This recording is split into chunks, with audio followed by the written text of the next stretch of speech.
If you're working hard but your money disappears every month, you're doing at least one of these 5 habits that keep people broke. First, lifestyle creep.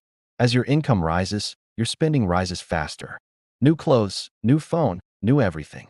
It destroys your savings before you even notice.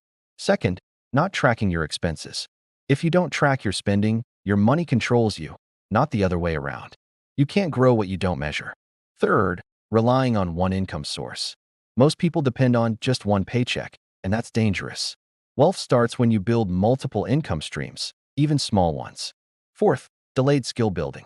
The richest people increase their skills before they increase their income.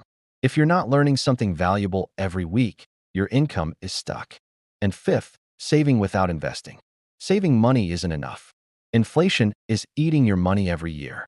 Investing, even small and consistent amounts, is the only way to truly grow your wealth. If you fix even one of these habits, your financial life will change. For simple videos that help you build wealth smarter and faster, hit subscribe right now.